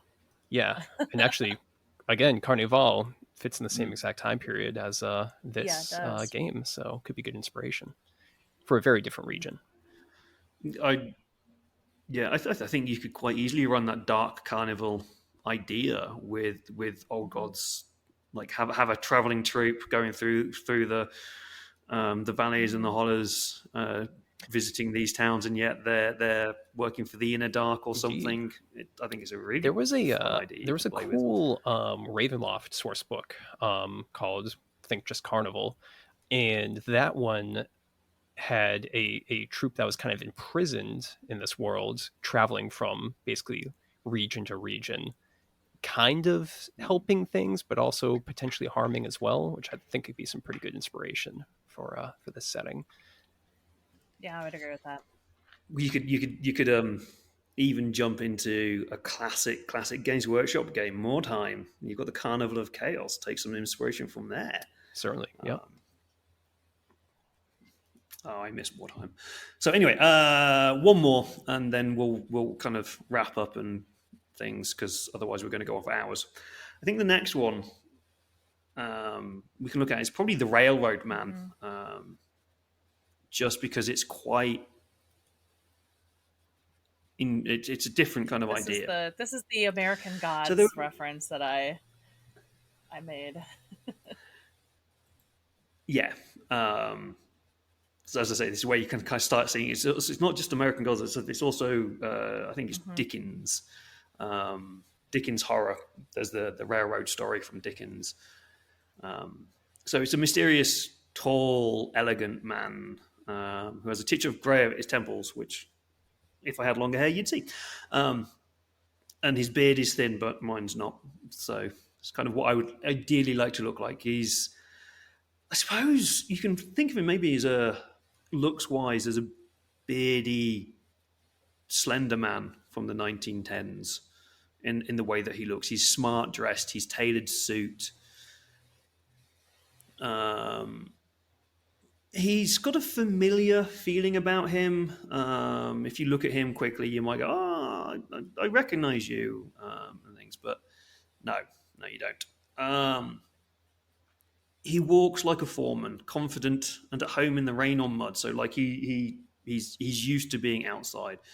Trains and tunnels and smelting steel don't bother him. But those who look closer and those who can truly see him, whether it's people using the sight or other supernatural things, they can pierce this human veil around him. And they get glimpses of those people who have been marked or destroyed by the railroad. He is the spirit of those who have died working the railroads, whether it's digging the tunnels, laying the tracks, the chain gangs. He is the image of pain and loss and violation resulting from the incessant drive to build this railroad. So again, it's kind of bringing that corporate greed, corporate desire for expansion, and the resultant horror that comes from that. But he's not a creature of the inner dark. He is not that. He is something that has manifested out of this greed and power. Almost, I suppose, in a way, in a bit like that Hindu idea of the stronger you believe and the stronger the emotion, the more likely something is to occur. And so he is that. And it's, I think, is a perfect creature for especially the setting, because you can adapt him to the miners, you can adapt him to the railroad, you can adapt him to the people who build the actual roads as well. So he's... Yeah, kind of an animistic personification of what's going on, of very much capitalism run wild. Yeah, and we get back to that whole idea of animistic. This is a very animistic setting over something like vampire or mage, which is probably more of the ritualistic side. So, so that's the I suppose these are the lore-specific creatures that exist within Old Gods. These are the ones that they've created for the setting, even though they have kind of connections to actual folklore. There are other things in there. So there are other creatures. So they put Shuck in there, which is interesting because Shuck in Appalachia is not the devil dog of Norfolk. It's a small, miserable goblin-like creature, kind of almost like a boggart, I suppose. They've got a creature like that in there. You've got Tommy Knockers, who are obviously the Cornish knockers, and I should probably look at why it got the name Tommy added to it. I'm not quite sure. Do any of you know why they became Tommy Knockers instead of Knockers? No. I do want to point out one creature who is the bestest boy, which is Sam, the all good and indestructible. He is a blind basset hound. Yep. Sam. Yeah. Or beagle. No, he's a beagle. Is he basset hound? Beagle. He has. Yeah. Sam. He has plot beautiful. armor. One of the biggest things in Old Gods of Appalachia is that pets are off limits unless everybody at the table consents to it. Yeah. So, yeah. And so he's the representation of that, which is that pets are not harmed. Yeah. And that's big thing in the podcast too, where whenever a pet shows up, he reminds everybody, hey, pets have armor, they cannot be harmed in these stories. Yeah. There's very much an anti-animal harm theme that runs throughout the whole podcast. Even though you've got these really dark, horrible creatures, most of the violence and horror happens to humans. It's very, very rare that you see harm and danger to animals and stuff. So, but Sam is a beautiful character. Is in the book. is super super. You can just whenever they describe how Sam is in the podcast, you just like, Yep. oh, I want one, please. So he's exists in there. Then you've also got other things. You've got Vampus and the Snallygaster, who is a German Schnellergeist. So you get parts of the old folklore from Europe that is still in there. So that's unfortunately about all of the real Appalachian folklore that they include, though. And as we've said, it's I feel that they have missed a trick. So I as you know, I'm a massive nerd of my folklore, and I was hoping to get a lot more information about Appalachian folklore within this, but it is what it is. It is a good book as it is, but I do think they massively missed a trick. Yeah. And I'm not a listener of the Old Gods podcast, so I don't know how much of that really is in that radio drama. But one thing I will say is that I think it's good that the radio drama and this book didn't just go into just steal wholesale, elements of West Virginia cryptids or just copy the folklore, which could be a very easy crutch for writers to use. I think they really put a lot of effort into creating something that was very unique, and has its own take. We've obviously identified some of the things that I took inspiration from, and that's totally fine. That's always going to happen. Not everything is something created whole cloth from just from someone's imagination. Everything has echoes and resonance of previous mythology and stories.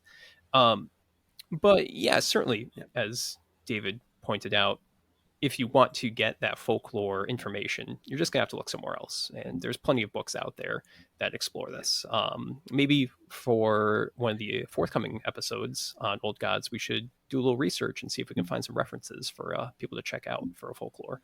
Yeah, definitely. We can definitely find some books. Or Crystal's grinning there. I'm sure she's probably got a lot. It's not my area of expertise in folklore. Very much more European and maybe Asian. So it's something I would love to know more about, which is, I suppose, why I'm kind of disappointed. I wanted to know a little bit more, especially the magic. It's not so much the creatures and the cryptids and things. It's more of like that folk magic that I wanted a little bit more information on. But they have done an absolute wonderful job of creating their own universe. I'm not going to ever deny that. It is a beautiful setting. What they have done, I really like. I love the podcast. There's another couple of podcasts that are of the similar vein that I also love. And I do kind of want to also point out that like things like the knot deer not being connected with the old ones was actually a really good thing, because that is indigenous folklore. Yeah. And a lot of times the indigenous folklore and belief get turned into, this is the bad thing. And they're like, no, this exists. It's not good, but it's not the reason why it's the bad thing. Yeah.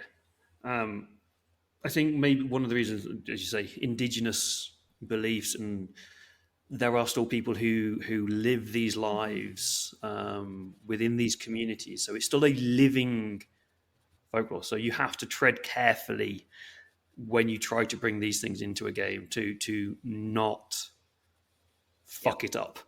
Like bringing in indigenous cultures, black cultures into a horror setting, there's been far too many times where it's like, aha, all these things are the bad things. We're going to fuck your culture. It's like, no, don't do that. So I can understand why they may have stepped away from a lot of these ideas. And what they did with the knot deer, I think it's brilliant. I kind of want to go out and find one. No, you don't. I don't know. Go pet it. Which eye am I looking into? Sorry, what? But yeah, when you go through it, if you look at they're called the others. So they don't connect to the green, they don't connect to the inner dark, but they tend to be more of the European-based creatures. rather than bringing in the indigenous cultures that exist at the time and still exist. So, yeah. What I think we should do, I think we should. So, Chris, obviously, you don't know the podcast or the setting very well. From what we've just talked about, what are your thoughts? I mean, I think, like, from my interest of things that are like adjacent to it, like in other similar media. So I've mentioned like Silent Hill. I guess also the type of stuff that type of vibe sometimes on like Ghost Adventures when I obviously do, exploring abandoned places that are in that region. And like we said, Pumpkinhead, that type of thing. I think that vibe I get and I think is interesting. I think what I am most probably curious about is how the book lays out how you run a game to, what is the vibe of this game? Oh, If that makes sense. Yeah. I think that the like the Adventures does a really good a really good job of outlining, like, matching the vibe of the podcast without it actually being you're just replaying the podcast. And so I think it keeps a lot of that a lot of the cultural aspects of that area without it being either over the top and silly or appropriative. Yeah, I think that they do that very well. It's like you can. There's obviously easy ways to ham this up and turn it into hammer horror. There's also easy ways to make it become appropriative and all stuff like that. There's this really wonderful balance of this is not what you do, this is what you can do, and even the podcast as well itself is very much, we're aware of the fuckery. We're not going to do that. We're going to be culturally sensitive, I suppose, is a way of saying it. But you'll obviously see in a couple of weeks how the game plays and how the scenarios work and build, and kind of keep that within that. So, I see Mike is trying to say something. Well, yeah, I mean, as we kind of move around for some thoughts and questions, I actually had a similar, I don't want to say concern, but curiosity to Chris, because reading through this book, it's inundated with the supernatural, the folklore, the mythological, but I didn't get a very good vibe for how much of that is supposed to actually be in the average session. If I'm playing something like World of Darkness, I know that 99.9% of the setting is going to be mundane. It's just going to be normal things. And it's that little bit of creepiness here or there that really kind of draws you into the darker elements. On the other hand, I feel like this game could be much more like Silent Hill, where there is just crazy stuff everywhere once you walk into that town. My question for, I think, Crystal and David is, where do you think that fine line is? Where do you think the amount of spookiness vaguely should be? Understanding that it could always be adjusted for anyone's personal game. So what I would say is that you kind of have to read in between the lines for some of these things, because they do put some of the mundane stuff, like the union workers fighting and stuff like that. That's actually a very mundane not day-to-day thing, but a mundane thing that's happening, and then just things kind of are interwoven into that, if that makes sense. So it's not like the book, I feel, focuses on the supernatural sheerly for the fact that it is them taking day-to-day stuff and then putting old gods of Appalachia into that. So you're supposed to kind of take it as there's day-to-day stuff happening, and then here is the stuff that's going to start interjecting that make it weird. So it's not going to be like a speed run of Silent Hill. Yeah, I mean, It's kind of like There is definitely a way to play it like a Silent Hill game. So Yeah, without too many spoilers, but Barrow concur. could quite easily be Silent Hill. So here would be my question, Crystal. Would you say it's 50% mundane, 75% mundane, or 95% mundane? what I would say and how I would run it is that it starts off as 95% mundane. And then as the characters start to discover stuff, you start to realize just how much isn't mundane, but that you never noticed because you didn't know it existed. it feels like a Mortals I was going to Chronicles say of it Darkness. feels like it should be run as a God Machine Chronicle, where you replace the God Machine and what the hell's the term? Architecture. Yeah, with the old gods and the green and like, I would very much agree with that. But then I guess that's the point, is you want to make I feel the horror to some extent should be the horror of, like you say, whether it's fighting for the unions or maybe it is fighting against some sort of corporate greed or injustice, or if your players are cool with exploring those themes, like some of the bigotry and how that then behind that or adjacent to it, maybe better as adjacent to it, unless it's like corporate. So bigotry, I would say, is always better to say there's something adjacent to it that is exploiting the mood of the events going on.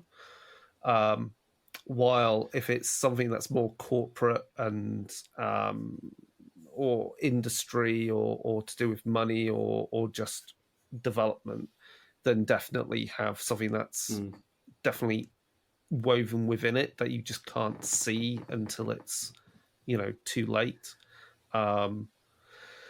Which again, I guess, leans it towards the same way that you would take ideas from, say, Cult. Cult, I think, is in that same kind of vein as well, where you can't, you don't see things, you don't, it's not present, or it's an emanation, and so you don't actually realize it's paranormal at all because it's something else influencing it. So I guess, again, some other places to gain inspiration on how to kind of run that balance between the supernatural and the material is also like Werewolf the Forsaken, to do with how animistic entities are influencing the material. So yeah, that's where I would mostly go for inspiration, which then leads us into the thing of, like, I think if you go heavy on the supernatural and go for that heavy, it's, you've gone to the weird town to find someone that's missing, and you go full Silent Hill, or you ramp up into that. That's very kind of fits a one shot. Whereas I guess for campaign, something that's a bit longer, you're going to want to dial that down and get into the personal and family struggles, business struggles, and how that is all tainted by ancient things. Like, why, like, for example, why do two families hate the hell out of each other? It's because, apparently so-and-so killed so-and-so, but then you find out that death is orchestrated because of some, sacrifice to some ancient entity. You completely making. There is actually several. One of the storylines within the podcast is exactly that. So it does. There are episodes where there are the one shot feel, like you say, the Silent Hill, creepy town, go in there. Oh my god, why do nobody have any eyes? Kind of thing. And then there are the longer stories where you get the family feuds. You get learning about why one of them is a teacher and is no longer living with their family, and all sorts of weird stuff. And then, oh shit, magic shit happens at the end. The other thing you can go for, the other route you can go for, if you wanted to slowly get that sense of weirdness, is but make it maybe approachable for players, is if you say they are, go the Twin Peaks route, have outsiders be feds going in, and then if you look again at all these ancient entities, it's it's the Red Room. Yeah. One of the things I noted about this book, and maybe I missed it, but I felt like there was a distinct lack of like federal government or even really state government. This was kind of like a almost like a stateless place in that regard. There was obviously like towns, communities, and clearly there's at least one really really evil corporation, but it was almost kind of untouched in that regard. Which so. means if you were to do the Twin Peaks route, actually we just like Twin Peaks, where there's 1 or 2 FBI agents here, and they have basically no backup. They're kind of just on their own, which is pretty cool, pretty powerful story. Yeah, I think like they are very clearly trying to not include law enforcement. Law enforcement does appear sometimes within the podcast. Yeah. But they're not prominent. They're a bit useless. They're a bit slack. There are parts of ACAB within it, which is good. But there's very much no overarching power structure, governmental or statewide, within it. It's very much more focused on the local, on the family, on the small towns, and how the communities interact, rather than how they are being controlled by a government. They're being controlled by the corporations. So it's corporate horror over state horror in that respect. Nice, interesting. Which I've not even thought about until you mentioned that. But you can also probably maybe see why it's such a thing in such an area, because it's difficult to get to. I will also so it's difficult for those greater things to leach into. I would also say that in those areas specifically, there is probably we ain't calling the cops no matter what, because 1, they aren't going to help us. They're just going to cause more problems. And 2, it's going to take them forever to get here. So why bother? Yeah. So I think there's that there's a cultural thing of not calling the cops. It's a family problem. We'll deal with it within the family. Way. Yeah. But yeah, I'd not even thought about that. I was just checking. I was also. It's a really good. I was just checking because I think there could actually be a really interesting thing where you look at like the fact that I was just checking the wiki on this, because like what was it? FBI technically formed in 1933, so before that's the Bureau of Investigation, and that was a relatively tiny department. So I know it could be really.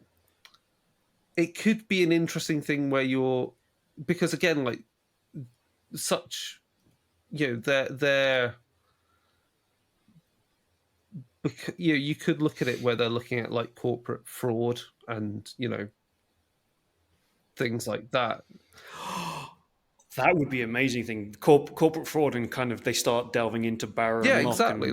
Then they discover Treasury agents, exactly what that is. Treasury agents. Someone's not been paying their taxes in this fucking town. And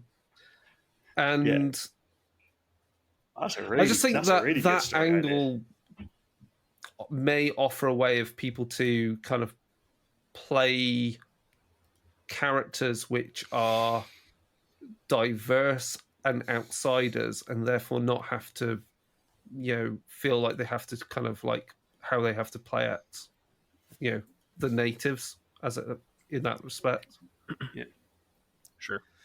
Yeah, we'll come to obviously character creation next episode, but as we've discussed, it's a very close-knit game. You are going to be playing characters from these small communities, so there isn't much at the moment to kind of go beyond the small communities, the small towns and boroughs, within character creation. So it would be really interesting to see concepts like that. Like you're an outside agent who has been sent into this strange world, this close-knit world, and you've got to try and break in and work out what's going on. Like That would be a complete... the other agents you could easily play in this time period. Bureau of Prohibition. Oh yeah. Yep. Classic. Yep. That's why they don't want to Excellent. call the cops in any of these places. Could be some issues. We've got a chess club. It's just a chess club. Don't worry about it. They're just playing chess down there. Ignore the rowdy nature. It's a big competition, honest. Prohibition.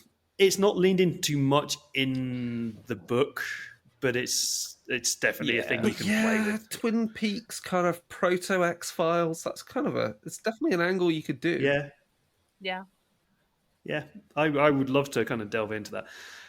So you can probably just quite easily take this setting and throw it onto a system which would allow that.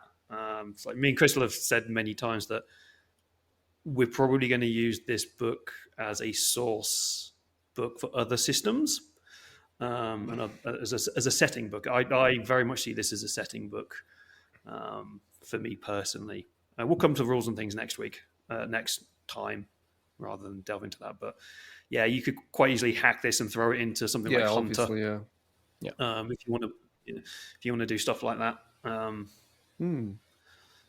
Mike, you look like you're... Nope. Not unless you want me to talk about a couple stories from Appalachia. Go on. Yes, please. Okay. I was going to say we'll round up. We'll round up with some nice, wonderful stories of Yeah. the Blue Ridge Mountains. I've been through different parts of this region many times. So I'll just share a couple of things. One, of course, is that I visited Centralia, which I think is technically at the north end of Appalachia. I'm not sure exactly where the dividing line is, but that is, of course, the place that inspired the Silent Hill film, the first one, where it's just got a coal mine just burning underground and everyone's had to evacuate. It doesn't have ash flying everywhere, but we did walk along this graffiti-filled highway, which I got photos of I can share. And we found some of the vents and pipes out in the woods. It was pretty weird to stumble across. And there are actually, That's cool. as of I was there 5 years ago, there were still like 2 or 3 people living there. Their houses were not yet demolished, so they just refused to leave. And then they're like, "Well, it's your health." Another thing which always stood out to me was driving around with my coworker in Western Virginia. We had to drive on Route 666, which was only about 400 or 500 feet long, and it doesn't make any sense to me why it was there. Now, there was basically a crossroads up ahead, and 666 was the diagonal, so you could avoid the crossroads, which was really strange to me. I don't know if they did that intentionally. That seems like that's been done very specifically. Like 666 in a crossroads. We're not going to do that. Nope. There was no house on Route 666, and not really much in the area as well. So there was no reason to have it. So it was just bonkers to me. But me and my coworker, we made it through. Did not get possessed or anything. So the states have not yet done what Poland did, where they have a Route 666, but had to rename it because people were too suspicious to drive on it. You could avoid this by going through the crossroads, but we didn't. It was pretty strange. One thing we talked a lot about mining during this episode, but there's also in the region, especially the eastern part, some really crazy limestone caverns. So I was in Luray Caverns, which is a pretty cool tourist attraction with a giant musical instrument inside, which just taps on stalagmites or stalactites that are at certain frequencies, basically, to make music, which is pretty neat. But I just want to highlight this, that there's not just mines, there's not just train tunnels, there's also these limestone caverns, which are incredibly extensive. You could slip and fall into one of these, and who knows what you'll find, or if you can even get out. And then finally, hiking along the Appalachian Trail in Shenandoah, we stayed at a lot of different cabins along the way. And one thing that you could not get used to was all the noises at night. I've slept out in cabins, just in the woods, in tents many times, but it was when the sun set, it was incredibly loud. There were coyotes, maybe fisher cats, tons of crickets and other things, insects. It was louder perhaps than living in the city sometimes. So that really stood out to me quite a bit, and could be definitely something to mine for your game. Noises in mountains. We've talked about this, I think, before, Chris and Crystal, where the sounds in England, because we don't have any real natural wildlife, Yeah. camping out is very, very quiet. And the trees are quite quiet. There's a creepiness to that, but in America, you get mountain lions and shit that scream at you and whatnot. So Yep. I think that's definitely something you can lean into. But right, I think we're done for this. Unless anybody has any final thoughts, Crystal, Chris, Mike. I'm looking forward to digging into the like how the mechanics work with the setting, especially playing through it. Because I've always enjoyed Monty Cook's development process and like how he does things. I may not always like the system that he's working in, or this like the cipher system or anything like that, but it is always interesting to see how he takes it and like adapts it for different settings. That's always something that as a developer I personally appreciate from him. Well, if you are desperate to see the game being played before we get there, next Friday, which is, what is the date next Friday? The 19th. I'm starring playing in an Old Gods live stream over at Stolen Fires. It's a short run campaign. I think maybe 8. We're aiming for 8 sessions. So we'll be looking at how you can kind of go from that family interactions maybe into, I don't know, spooky stuff. I'm playing in it. I'm not actually running a game for once. This is going to be a real novelty for me. Actually playing a character. So if you're interested in that, go check out Stolen Fires on Twitch. It's owned by Rachel Judd, who's done some work for Chronicles of Darkness and Vampire. Did the Black Hand book, the community content one. So awesome. she's brilliant. So you can go check that out. But yeah, we will be back in 2 weeks to look at the rules and the character creation, which is going to be fun. Hopefully Chig will join us for that one. Yeah. But yeah, I think that's it for our lore dive into Old Gods. Any sign-offs from anybody and things that we need to say? I think just the usual stuff, yeah. If you want to contact us or find out any of our social media, best place to go is linktree/darkerdaysradio. And of course, if you want to email us, that's darkerdaysradio@gmail.com. And we've got tons of different social media, Facebook, Discord, X, and Blue Sky, Tumblr, and we have a blog which a lot of people have been checking out recently, so we'll have to put up a couple more articles or maybe some character creation show notes for next episode right up on there. We can put our characters up from there so people can see what they look like and stuff. Yep. Also, absolutely. And thanks everyone for coming on this episode, and really great stuff. Really exciting to do another 2 parts of this deep dive. And to all the listeners out there, take it easy, have a good night, and stay safe out there in the woods.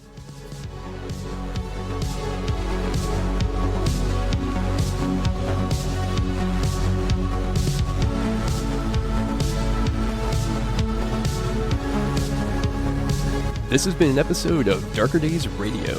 Special thanks to Occam's Laser for the intro, outro, and new bumper music from their hit album, 9 Circles. Check out the rest of their work at occamslaser.bandcamp.com.